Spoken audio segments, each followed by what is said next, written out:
રાજકોટ કોંગ્રેસના ડખા ફરી એકવાર સપાટી ઉપર આવ્યા છે અને આ ડખા સપાટી ઉપર આવવાનું કારણ છે જંગલેશ્વરનું ડિમોલેશન. જી હા, જંગલેશ્વર ડિમોલેશનના કારણે રાજકોટ કોંગ્રેસના ડખા પણ ફરી એકવાર સામે આવ્યા છે. આપણે આખી વાત કરીએ. જંગલેશ્વર ડિમોલેશન, અત્યારે જે ડિમોલેશન થયું તેની પહેલાં પણ એક ડિમોલેશન છે તે આવવાનું હતું ને તે ડિમોલેશન કલેક્ટર તંત્ર દ્વારા કરવામાં આવનાર હતું. અત્યારે જે ડિમોલેશન થયું છે તે આરએમસી તંત્ર દ્વારા કરવામાં આવ્યું છે ને જેની નોટિસ છે વર્ષો પહેલાં આપી દેવામાં આવી હતી. તેમાં એક ટીપી રોડમાં જે નડતરરૂપ દબાણો છે તે દૂર કરવામાં આવે ને બીજું આજી નદીના જે પટમાં જે દબાણો હતા તે દબાણો દૂર કરવામાં આવે. પરંતુ આની પહેલાં જે કલેક્ટર તંત્રનું દબાણ હતું તેમાં હાઈકોર્ટનો સ્ટે આવ્યો છે ને આ જ સ્ટે પહેલાં જ જ્યારે દબાણની હટાવવાની જાહેરાત કરવામાં આવી કલેક્ટર તંત્ર દ્વારા ત્યારે જ કોંગ્રેસના નેતાઓ છે, જે પ્રદેશના મોટા નેતાઓ કહી શકાય, ઇન્દ્રનીલ રાજ્યગુરુ છે, લાલજી દેસાઈ છે, જિગ્નેશ મેવાણી છે, રાજકોટ શહેર કોંગ્રેસના પ્રમુખ છે રાજદીપસિંહ જાડેજા છે સહિત મોટી સંખ્યામાં કોંગ્રેસના નેતાઓ છે તે આ સભા સંબોધી હતી જંગલેશ્વરના લોકો પણ મોટી સંખ્યામાં હાજર રહ્યા હતા. આ સભામાં કોંગ્રેસના નેતાઓ છે તેને એકદમ જોરદાર નિવેદનો છે તે આપ્યા હતા. જંગલેશ્વરના લોકોને આ નિવેદનોથી એમ થઈ ગયું કે હવે તો આપણી વારે કોંગ્રેસ આવી ગઈ છે, હવે આપણે કંઈ પણ નહીં થાય. આ નેતાઓએ એકદમ જોરદાર નિવેદનો છે તે જંગલેશ્વરની સભામાં આવ્યા હતા અને આ નિવેદનો સાંભળીને જંગલેશ્વરની જનતાને તો એમ થઈ ગયું હતું કે હવે તો આપણી વારે કોંગ્રેસ આવી ગઈ છે, વિપક્ષ આપણી વારે આવી ગયો છે, એટલે હવે આપણને કંઈ પણ નહીં થાય. આપણા દબાણો છે, આપણા જે મકાનો છે તે નહીં તૂટે, વર્ષોથી આપણે જ્યાં રહીએ છીએ આપણે ત્યાં જ રહીશું, આપણા દબાણો છે તે નહીં તૂટે. પરંતુ કોંગ્રેસ નહીં, પરંતુ જે ત્યાંના લોકો છે તેમના વતી લડતા જે વકીલો છે, ખાસ કરીને જે એકદમ કોઈ પણ પ્રકારની ફી વગર લડી રહ્યા હતા, તે વકીલોના કારણે જે ત્યારે કલેક્ટર તંત્ર દ્વારા જે ડિમોલેશન હતું તેમાં તો 3 મહિનાનો સ્ટે આવી ગયો, પરંતુ જેની નોટિસ વર્ષોથી આપી દેવામાં આવી હતી તેવા આજી નદીના પટનું દબાણ અને ટીપી રોડમાં આવતા જે નડતરરૂપ દબાણો હતું તેનું ડિમોલેશન આરએમસી તંત્ર દ્વારા જાહેર કરવામાં આવ્યું. પરંતુ આ ડિમોલેશન જાહેર થયા બાદ કોંગ્રેસના એક પણ નેતાઓ ન ફરક્યા. જ્યારે જંગલેશ્વરમાં સભા કરી હતી ત્યારે તો મોટા મોટા નિવેદનો કોંગ્રેસના નેતાઓએ આપ્યા હતા. તમે અહીંયા એક પણ જંગલેશ્વરમાંથી એક પણ કાંકરી પણ નહીં હલવા દે તેવા પણ નિવેદનો છે તે આપ્યા હતા. હવે જંગલેશ્વર ડિમોલેશનના કારણે કોંગ્રેસના ડખા શા માટે સામે આવ્યા એ વાત ઉપર આવી તો ગઈકાલે રાજકોટની નાગર બોર્ડિંગમાં કોંગ્રેસની એક મિટિંગ મળી હતી. કોંગ્રેસની જે પોલિટિકલ અફેર સમિતિ છે તેની બેઠક મળી હતી. તેમાં રાજકોટના પ્રભારી જેનીબેન ઠુમ્મર છે તેની અધ્યક્ષતામાં આ બેઠક છે તે મળી હતી. અને આ બેઠકમાં કોંગ્રેસના વરિષ્ઠ નેતા ડૉક્ટર હેમાંગ વસાવડા છે તેમણે જંગલેશ્વર મુદ્દે પોતાની જ પાર્ટીના નેતાઓ ઉપર છે તે આકરા પ્રહારો છે તે કર્યા હતા. તેમણે સવાલ કર્યો હતો કે જ્યારે અસરગ્રસ્તોને નોટિસ મળી ત્યારે મોટી મોટી સભાઓ કરનારા નેતાઓ જ્યારે લોકોના ઘર તૂટ્યા ત્યારે ક્યાં છે? શું કલેક્ટર તંત્ર દ્વારા જ્યારે ડિમોલેશન જાહેર કરવામાં આવે ત્યારે જ કોંગ્રેસના નેતાઓ આવવાનું છે? શું આરએમસી તંત્ર ડિમોલેશન જાહેર કરે ત્યારે કોંગ્રેસના નેતાઓએ શું ગાયબ થઈ જવાનું છે? તે પણ સવાલ એક ઉઠી રહ્યો છે.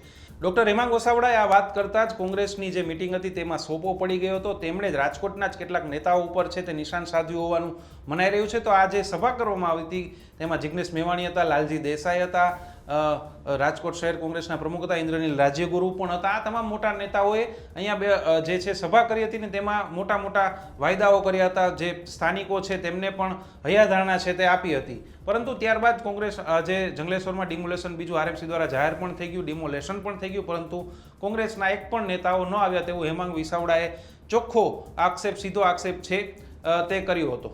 હેમાંગ વસાવડા ત્યાંથી અટક્યા નહોતા. હેમાંગ વસાવડાએ આ મિટિંગમાં એવું પણ કર્યું હતું કે આ નેતાઓ છે તે સભાઓ અને ફોટા પડાવ્યા બાદ આ વિસ્તારમાંથી ગાયબ થઈ ગયા છે. જ્યારે ખરેખર ડિમોલેશન થયું આ 2 દિવસ દરમિયાન ત્યારે કોઈ નેતાઓએ અસરગ્રસ્તોની મુલાકાત લેવાની પણ તસદી નથી લીધી. હવે આ બાબતે જ્યારે શહેર પ્રમુખ પણ ત્યાં હાજર હતા તેમણે પણ ભૂલ છે તે શહેર કોંગ્રેસની સ્વીકારી છે. હેમાંગ વસાવડાની આ રજૂઆત સામે જે શહેર કોંગ્રેસ પ્રમુખ છે તેમણે પણ જે રાજદીપસિંહ જાડેજા છે તેમણે પણ સહમતિ દર્શાવી હતી અને સ્વીકાર પણ કર્યો હતો. સૂત્રો દ્વારા આ પણ માહિતી મળી છે કે રાજદીપસિંહ જાડેજાએ સ્વીકાર પણ કર્યો હતો કે મજબૂત વિપક્ષ તરીકે કોંગ્રેસે અસરગ્રસ્તોની સાથે ખભે ખભો મિલાવીને ઊભું રહી જતું હતું ને ત્યાં ન જઈને વિપક્ષે પણ મોટી ભૂલ કરી છે તેવું શહેર કોંગ્રેસના પ્રમુખ રાજદીપસિંહ જાડેજાએ પણ સ્વીકાર્યું હતું. આ ખૂબ મોટા સમાચાર કહેવાય કે પોતે પહેલાં ગયા નહીં ને હવે સ્વીકારે પણ છે કે તેમણે ત્યાં ન જઈને મોટી ભૂલ કરી છે. શા માટે ન ગયા તેવો પણ એક પ્રશ્ન થાય છે.